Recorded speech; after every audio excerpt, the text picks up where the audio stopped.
So today I just wanted to check in and, I don't know, share a little bit of what my, where I'm at right now with this whole thing that's going on with me. So in December 2019, just before I got really sick with some kind of lung thing, whatever, like I was like sick, starting December 21st, and I only started to come up for air, figuratively and literally, late January. And so sometime in December 2019, before I fell ill, I selected my word of the year. And it was just how I select my word of the year is something that it's not, I don't even know how to explain it. It's just the word that pops in my head. And for December 2019, what I selected for 2020 was release. And I think that was even before I saw what my tarot card of the year was, right? Numerology wise and all that. And my birthday's at the end, last day of July. It added up, and I'm now currently experiencing my devil year, which means that next year is my tower year. All right, so release. The year began to unfold. January, I spent it mostly in a haze of illness. February, just starting to recover a little bit. March, pandemic, lockdown, work became what it is, right?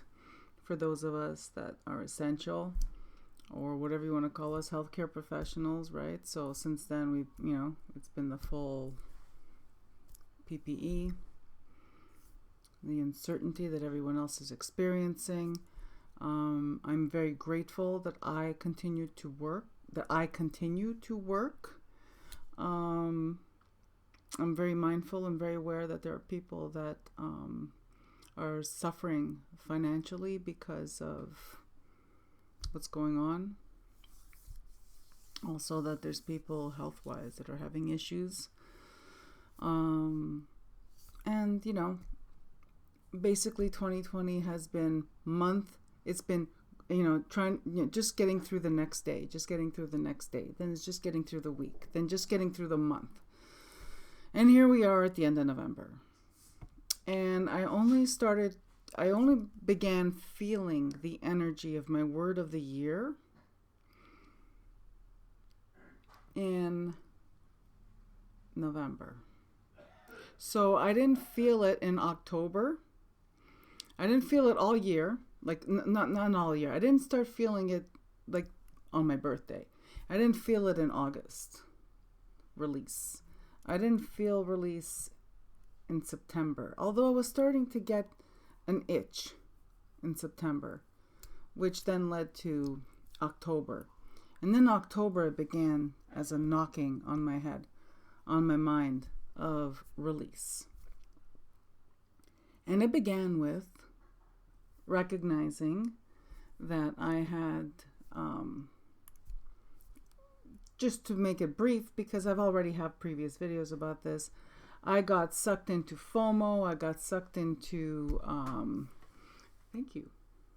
I got sucked into FOMO. I got sucked into buying a bunch of tarot decks and oracle decks. Especially, what surprises me is that, I've said this probably, too many times on my channel. I'm going to say it again. I'm tougher to adopt a new tarot deck, but I'll give any oracle a chance. And I even started to give tarot decks a chance because I felt that, oh my gosh, I'm a dinosaur and I need to get with the times. I already talked about this in a previous video. I'm not going to bore you with it now. I'm just going to tell you where I am right now on my journey. So if you're watching this and you felt that my previous videos were relatable, if you felt resonance, if you felt that, if you're thinking that you too are not a collector and find yourself surrounded by dozens upon dozens of tarot and oracle decks that do not resonate, I just want to come on today and do a short video to just encourage you to be kind to yourself. I will tell you what I did not do. I did not go to my shelf and throw everything in boxes and discard them or get rid of them or rehome them. I went through a very, and I'm still going through this process because that's the kind of process it is. Deck by deck. Understanding why I purchased it, why it doesn't work for me, and why I need to rehome it. Why I purchased it, why it doesn't work for me, why I need to rehome it. And I did this with each and every deck. And there's like more criteria than that, those three, but those are the basic ones. Why did I buy this deck?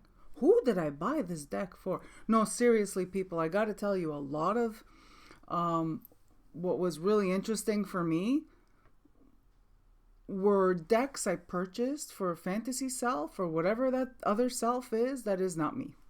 I don't know who I bought them for, but they weren't for me. I think I mentioned this in my previous video. However, if you have a buddy, it's better. I'll tell you this much. I have a buddy that I'm going through this with. And it's a lot better to have the buddy to go through it with as a sounding board. Especially if this person that is your buddy in this process has a lot in common with you, it helps as well. Like if you both view tarot the same way, and if you both, you know what I mean? That you have like similar, you don't have to have similar taste, right? But you have to have similar views of this whole thing. So it's been a long process. I want to say, I don't remember when I started, but I'm pretty sure it was October when I started. It had to have been October. And it's just, again, it reminds me, it's a very spiritual process because you keep going back and revisiting these same things, right? So for instance, all the decks I kept the first time I went through my decks are not the ones that are currently there. So every time I went back, I was able to remove more and more. And this is why I came on to do this video today. I want to encourage you and tell you that you're not going to do this. You didn't accumulate you didn't accumulate all these decks overnight. You're not going to be able to process why you bought them, why they don't work for you, why you need to rehome them, and actually do it overnight. This is something, and it's exhausting. It is exhausting to go through this process. It's very rewarding though. It's very rewarding, and if you are resonating with what I'm talking about, then I highly recommend you do it because it is highly rewarding. But it is exhausting. It's a whole other level of esame di coscienza, where you you're examining your conscience and trying to find out, who was I when I purchased this? Why did I purchase it? Who did I think this object was going to make me into? Again, with the English people, I'm telling you, it's bad. That's why I have an editor. Thank goodness. But it's that process. And as I'm winding down, and it's probably, I want to say that it's been at least all of October.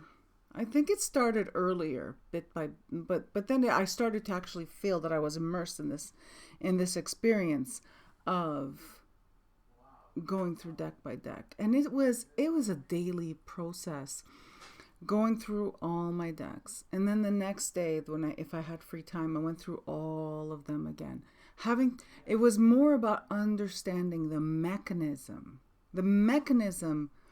behind why I had acquired all these decks. And then in detail, the mechanism behind why I acquired this specific tarot deck, why I acquired this specific oracle deck. Why can I not let go of this specific tarot deck? Why can I not let go of this specific oracle deck? And I am here to tell you that the answers to those questions change day to day. Sometimes the answers to those questions change within the same day. I'm also here to tell you that it's not about the cards. It's not. It's not about the cards. It's about yourself. This whole exercise is on the surface it's about the cards, right? But it's not. It goes a lot deeper than that. It goes into that place where you learn about yourself. It goes knowing yourself. In some cases, becoming reacquainted with yourself, because this has been one hell of a crazy year, people. And this is where I am right now with this process. I don't even know if this video makes sense. I don't even know if I make sense at this point. But I'm telling you this much, that right now, it's, while I'm recording this, I've taken a break from the decks on my shelf. And right now, my collection is primarily made up of my original friends, my original decks, my original tarot cards, my tried and true, my ride or die. Most of what's left comprises the original group. And added to that is some newer ones. And then everything that happened in between the originals and some more recent ones, that big chunk right there is gone. I've already rehomed it. So that's an interesting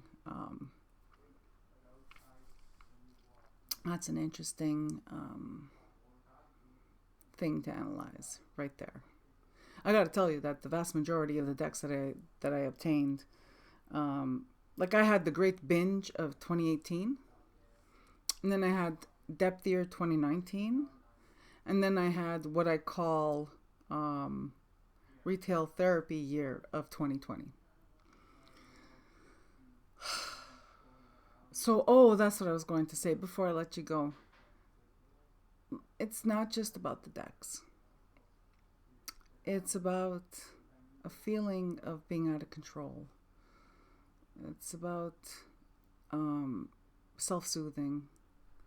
It's about, instead of turning to stress eating, I was stress buying decks. And also, it was that whole, getting sucked into that, this deck will make me a better reader kind of thing. And a lot of the decks that I rehomed recently were still from the binge of 2018. So even that I had to revisit, because I'm not even that same person anymore. I'm not the same person I was 6 months ago. I'm clearly not. None of us are. None of us are the same people we were at the start of this year, that's for certain. And that we all have in common. But I'm not the same person that purchased those decks in 2018. So literally, those were the easiest ones to get rid of, because I had no attachment to them. They'd been in a box for over almost 2 years. Like I just opened the box, took a glance, said, whoa, and then rehomed them. But it's carrying on to other parts of my life right now.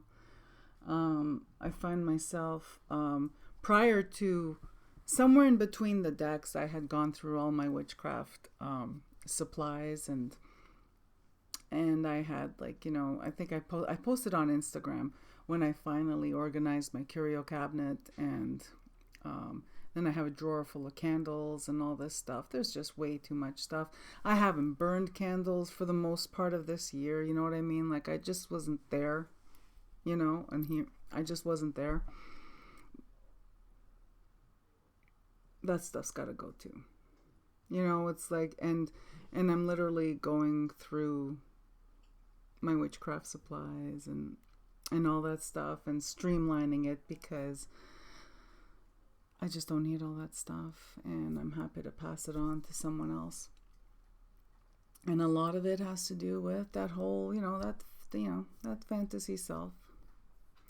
And the fantasy self, the idea of the fantasy self is fueled by watching YouTube, by, the idea of the fantasy self is fueled by engaging.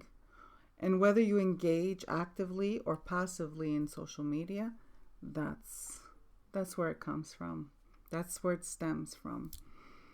And so I'm working through that now. And honestly, I'm someone who has decluttered my home several times over.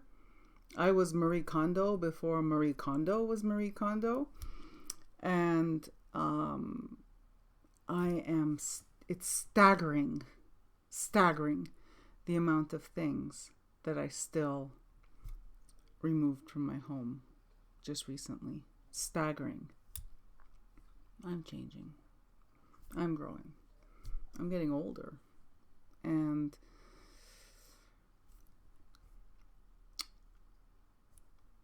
I need to embrace this and see where it takes me.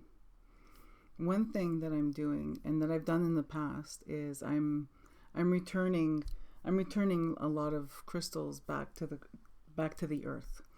The crystals I'm returning are the ones I found. I have to return all the ones I found in this house when we moved in, because there were a lot of crystals in this house when we moved in. They were just from the previous occupant who was deceased, and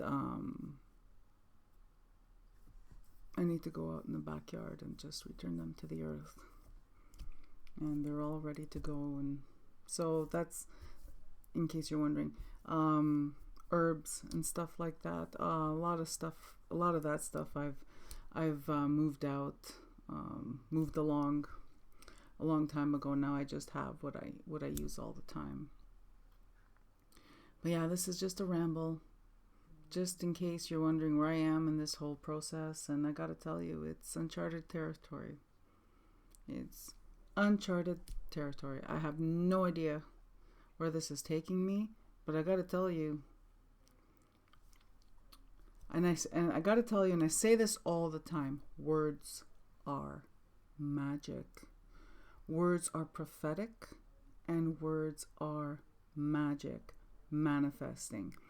The word release popped in my head, and I had no idea why, so I went with it. I wasn't even feeling it. That was the word that popped in my head. And whether I felt it when I selected that word or not, whether I felt it as the year progressed or not, my word of the year has come to pass. So I'm going to go for the ride. That's it for me. Thank you so much for hanging out with me today, for tuning in. Please, in the comments section below, if this moment that I'm having, if it resonates with you, if you're having a similar moment or the same kind of moment, whatever it may be, please, if you're open to do so, share in the comment section where you're at in this process. And like I said, it's not an overnight thing. It requires visiting and revisiting, sitting with these feelings, working out these feelings, and oh my gosh, people, above everything else, forgive yourself. There's no shame, guilt, blame, all those shitty words. They do not belong in this process. This is not what it's about. It's about understanding ourselves. It really is about understanding ourselves. Be kind to yourself. Take care. Talk to you soon.